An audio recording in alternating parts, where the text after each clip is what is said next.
Shot in 4K ultra high definition. Your #1 source for local news. WRAL News. Coverage you can count on. Right now at 4:30, heartbreak and devastation in Durham. How the community plans to honor a 5-year-old girl today as her accused killer prepares to appear in court. And as we head into the weekend, we continue to watch the chance of some afternoon showers and storms. I'll walk through Futurecast and show you when you should plan those plans coming up. And a new jobs report is due out this morning. We're digging into what's expected to show about unemployment and the direction our economy is headed. It is 4:30 on your Friday. We made it to Friday. Thanks for joining us. I'm Renee Chu. And I'm Jeff Hogan. Our direction is headed towards the weekend here, and we're ready to get you prepared for that with our Friday here. A little storms rolling through last night. Anthony Baglione is in for Elizabeth Gardner in the WRAL Severe Weather Center. What are we in for today? It's going to be very similar, and as we head into even tomorrow and our Sunday, it's virtually a summertime pattern that just is carbon copied every single day. Out the door this morning, though, you will have no issues. It is definitely just still humid. Our dew points right now are at 72, which puts it again in that tropical category. Actual air temperature is at 75, and as we head through the morning hours, we will have no issues as far as any rain here to start off. Through late afternoon, that's when I anticipate some more showers and storms starting to bubble up. You notice, though, it's a nice clear picture on our satellite right there. We have just a few clouds floating on through. It's going to be a pretty calm morning in that regard. High temperatures today, that will be the other thing you notice. We're going to be a couple degrees warmer at 95, feeling closer to triple digits. Once again, we hit about 91 yesterday for our actual air temperature. Through the day, here's where we're headed. Looking at a nice dry forecast to start there, 7 a.m. That morning commute should have no issues. Even up until lunchtime and early this afternoon, we're looking great. I do think, though, after about 3 to 4 o'clock, we start to get that daytime heating like we saw yesterday, a few bubble-up showers and storms, and that coverage may get a little bit greater for, let's say, 5 to 6 o'clock before they start to fizzle out here into later on tonight. We are, again, though, in that oppressive tropical category, but I'll talk about how the weekend will feel and additional rain chances both Saturday and Sunday. We'll walk through that coming up here in a few minutes. Thanks, Anthony. The man accused of shooting and killing a 5-year-old girl in Durham is expected in court today. This comes as the community prepares for a balloon release to honor the child and show support for her family. WRAL's Kelsey Coffey joins us live this morning. Kelsey, this is a tough loss for everyone. A really difficult loss, and the Durham community is rallying around this grieving family after they just lost a 5-year-old Chloe Fennell in a shooting this week. Her 15-year-old cousin, Destiny Sidbury, was also shot and was seriously injured, and there will be a pink balloon release here on North Guthrie Avenue in Durham to honor little Chloe's life. We'll show you video now of a prayer vigil from yesterday, where we've learned that Sidbury covered her little cousin's body when shots fired on Wednesday. Chloe's friends and family say she was a bright and cheerful child who would brighten up any room. This shooting brings the number of children shot this year in Durham to more than 20. Destiny jumped in front of the gun and got hit with multiple bullets. Chloe got hit with one that went through Destiny. And by the time the officers arrived, Chloe was down, Destiny was struggling. The man accused of this shooting, Brian Luster, is expected to be in court today. He's facing several charges, including attempted murder and first-degree, or rather, a first-degree murder and attempted first-degree murder. This balloon release is expected to happen tonight at 6 o'clock. Kelsey Coffey, WRAL News, live in Durham. Police plan to canvass a Newbern neighborhood today in hopes of finding any leads in the death of a 1-year-old girl. Investigators say Naloni Sheptak and her 22-year-old father were shot Tuesday night. Officers say the girl died yesterday. They're expecting to provide more information in the case today at 1 p.m. As of this morning, there have not been any arrests. We're told the girl's father has been released from the hospital and is now home recovering. A new report coming out this morning is expected to show the U.S. job market is still making progress. WRAL's Michael Grace joins us live with a closer look at what this outlook could mean for our economy. Michael, good morning.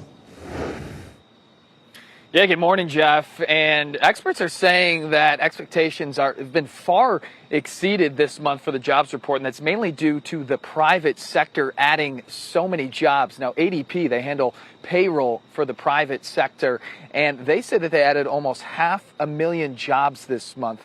Experts thought it would only be about half that number. Now, all this is expected to put the unemployment rate at 3.6%. That's just a nudge lower than the previous month. The market as a whole is going to be paying close attention to this morning's report, as it's also going to help steer the Fed's next policy move. That job report due out at 8:30 this morning. Live in Raleigh, Michael Grace, WRAL News. The fall election season gets started today as candidates can begin filing to be on the ballot for municipal elections. Filing period gets started at noon today, and candidates can file until July 21st at noon. Most counties will have primary elections on October 10th and the general election on November 7th. Remember, when you go to vote this fall, you will need to bring a photo ID. President Joe Biden wants to put more money back in your pockets by lowering health insurance costs. He's expected to propose a new plan today that would help make that happen.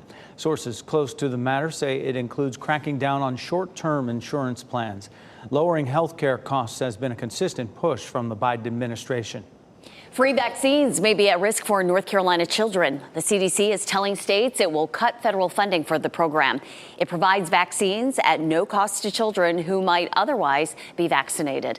The CDC says cuts are necessary because of the recent debt ceiling deal. Other cuts will affect state efforts to reduce sexually transmitted infections, which are on the rise. The man who killed 23 people in a shooting at an El Paso Walmart is expected to hear his sentence today. Prosecutors are recommending consecutive life sentences for Patrick Crusius on each of the 90 federal charges he faces. And that includes hate crime offenses. He pleaded guilty as part of a plea deal. Dozens of loved ones of the victims of the 2019 shooting have addressed Crusius during his sentencing hearing, which started Wednesday. He's also facing state charges for the shooting, and he could get the death penalty if found guilty of capital murder.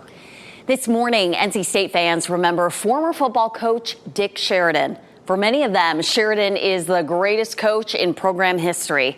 The school announced his passing yesterday. Sheridan led the Wolfpack to 6 bowl games after taking over a team that had three straight 3-win seasons. He won 69% of his games as head coach, including his time at Furman University. Sheridan was 81 years old. A traffic alert for those of you traveling through Nash County. A bridge is closed this morning near Rocky Mount. DOT crews began construction yesterday. They need to repair the Bethlehem Bridge over the Tar River. There's a detour down Wesleyan Boulevard and Raleigh Boulevard. The work is expected to last about 3 weeks. Changes are coming for the 260,000 North Carolinians who depend on food and nutrition benefits. We're talking about WIC and SNAP. Congress did not renew some pandemic-era policies for the program, so they're coming to an end. Let's start with WIC. The government is bringing back restrictions on what you can buy. The rules were waived during the pandemic, so starting in August, substitutions will no longer be allowed. There are several changes to SNAP. You'll have to recertify every 6 months instead of 12. You'll have to pay back any overpayments. Fewer college students will qualify, and people with felonies will once again have to pass drug tests to get these benefits. Some North Carolina businesses are calling for a study to see if competition for control of the electric grid would lower your electric bill. They sent lawmakers a letter last week calling on them to look into a wholesale market that would allow other power generators to deliver electricity through Duke Energy's grid. A bill currently in the legislature would fund a $500,000 study. A similar study in South Carolina conducted in similar fashion predicted savings as high as $362 million a year. More than $1 billion is on the line for the upcoming lottery drawings today and tomorrow. For the Mega Millions jackpot, it's $427 million. That drawing is right here on WRAL just before our 11 o'clock news. The Powerball jackpot is even bigger. We're talking $590 million. That drawing is Saturday night, also here on WRAL. Life-changing stuff. A new method to commit gun-related crimes is spiking in the Triangle. What ghost guns are and why it's hard for police to find them. Plus, the investigation still underway for that Carowinds ride with the broken beam. What we've learned about recent inspections at the park and what's next for the ride. And we give you this live look at the DBAP this morning. It's another day with a chance for storms. Anthony Baglione will share when and where we might see them. From the WRAL Severe Weather Center, North Carolina's most experienced team of meteorologists. Welcome back. It is 4:43 on this Friday morning. We have made it to Friday, and weather-wise here, we're going to be a couple degrees warmer today than where we were yesterday. But notice we still keep those high temperatures really in the 90s for us today, tomorrow, and again into our Sunday. Planning ahead, though, rain chance-wise, I want to make you fully aware here because, of course, it's the weekend. We all have plans to head out to enjoy. Today, you see that 30% chance. That's mainly just early afternoon, and then it does bump up a little bit into later on this evening. Let's walk through Futurecast. We go through the morning, no issues whatsoever. It is still going to be humid for us, just muggy throughout most of this weekend. We head later on this afternoon and evening, 5, 6, 7 o'clock or so. Make sure to have that umbrella handy because that's the time frame for some storms. Anthony, thanks.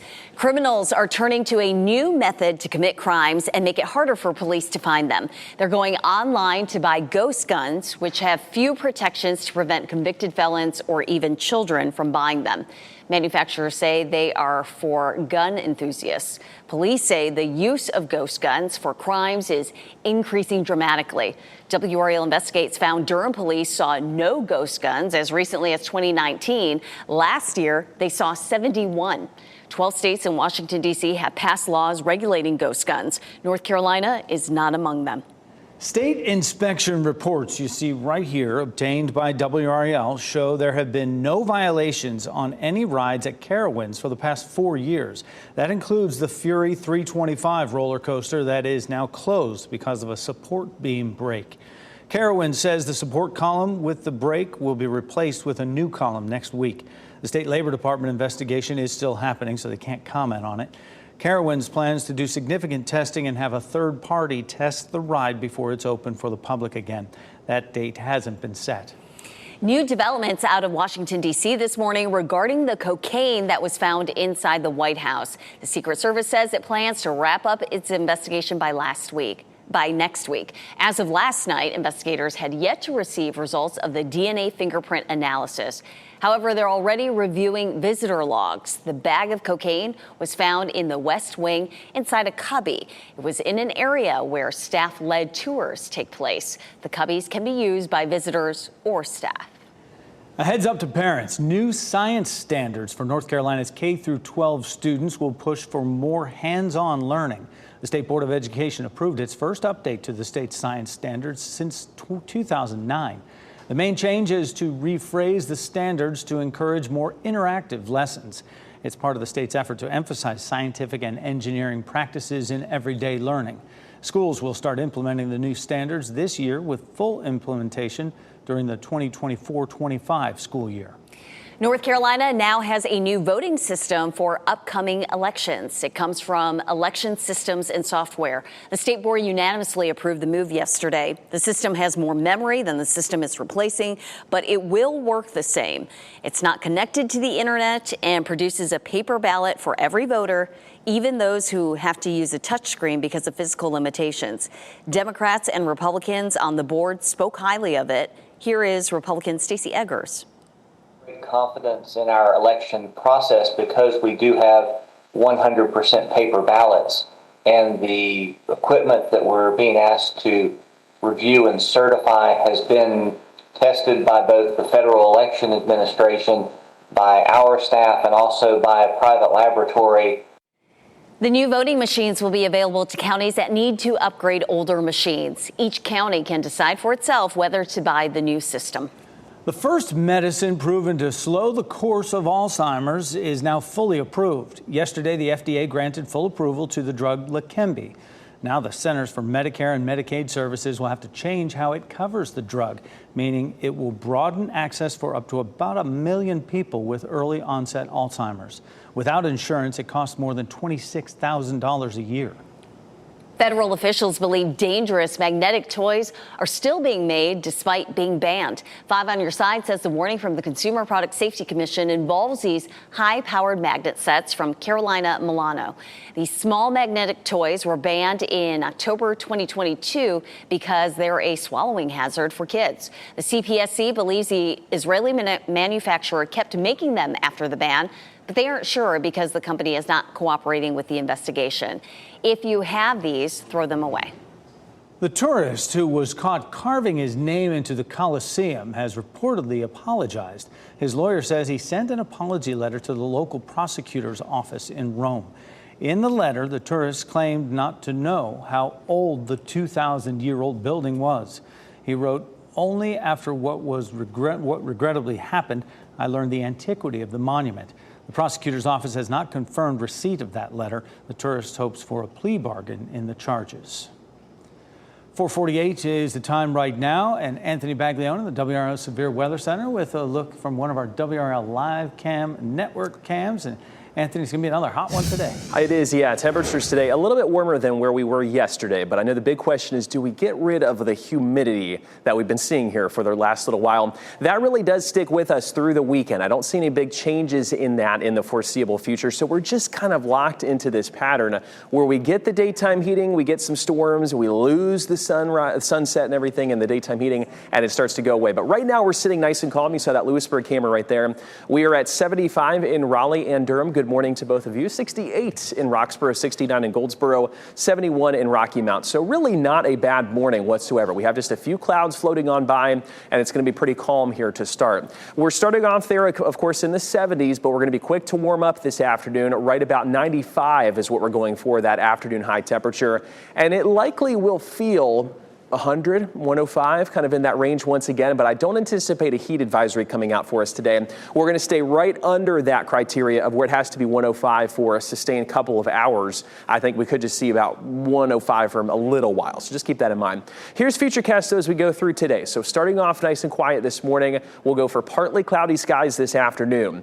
Most of the early afternoon up until, let's say, the middle part of the afternoon should be nice and dry. Like yesterday, though, we get that heating. We start to see some storms bubbling up. There is 5 o'clock this afternoon. I think that best time frame is going to be, let's say, 5 to 8 o'clock for about a 40-50% chance of storms. There we go by about 8 o'clock this evening. If you're headed out for those dinner plans, you may want to pack along the raincoat just in case. It should fizzle out fairly quickly, but that's kind of round number one. We have a couple more on the way for the weekend. We're at 95 for us today, 91 on our Saturday, 90 on Sunday. The new thing this morning, though, to tell you about here, the Storm Prediction Center on Sunday has put out already a level 2 risk of strong to severe storms for a large chunk here of the East Coast. And as you head down towards South Carolina, that's really including, of course, all of our viewing area, just about the entire state of North Carolina. That will be again on Sunday. So that's potential is there for that to be a weather alert day. We're going to look at the models and kind of break down exactly what potentially could happen with that. But I want to make you aware that that's the day to potentially be weather aware here, and we'll keep you covered as we go through the day. We should start off nice and dry on Sunday, but heading through the afternoon, this is a high resolution model. It starts to bring that line of storms potentially in, let's say after about 2 o'clock or so. We'll get another model update here through the morning, and I'm going to be watching that closely, and I will bring that to you as soon as we do. For now, though, 91 tomorrow as we head into Sunday, 90 degrees. A brief cool down there, guys, at 85 into early next week, and I've lowered those rain chances on Monday as well, but certainly just locked into this pattern. Anthony, thanks. A class ring that's been missing for more than 60 years will soon be reunited with its owner. How the owner lost her ring and the journey it's taken to return to her. Concert chaos continues. The list of performers having items thrown at them while on stage is growing. The latest performer who was hit by a cell phone on stage. Elon Musk is threatening to sue Meta over its new app that competes with Twitter. Musk's legal team sent a cease and desist order to stop using what he calls Twitter trade secrets in the new app called Threads. He alleges Meta hired former Twitter employees to develop the app. Meta says no one on the Threads engineering team is a former Twitter employee. This morning at 7 on Today, what's next in this social media battle?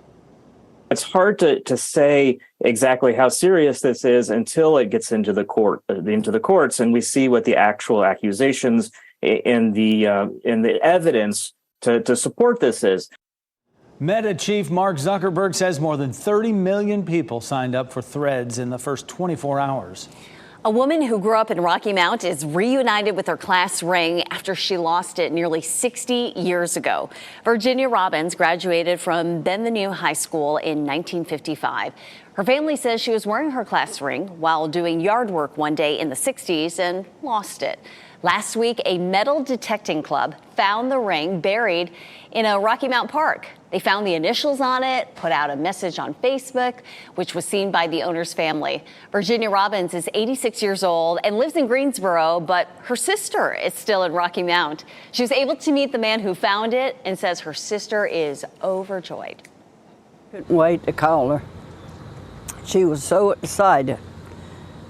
And still is, because she don't have a ring yet. The owner's sister says she hopes to get the ring to her as soon as next week. What a happy ending. Concert chaos continues, with Drake now becoming the latest performer to have something thrown at him while on stage. He kicked off his It's All a Blur tour in Chicago on Wednesday with 21 Savage. During that show, someone threw a cell phone. It appeared to hit Drake in the arm. He was not hurt and continued the show. Over the past several weeks, others have also had similar incidents, including Bebe Rexha, Kelsey Ballerini, Ava Max, and Pink, who had a wheel of cheese thrown at her. The man accused of shooting and killing a 5-year-old girl and injuring her 15-year-old cousin will be in court today. Coming up in our next half hour, the vigil planned today to honor the life of Chloe Fennell. The federal government is cracking down on some THC-laced edibles. Why officials say the issue lies with the packaging.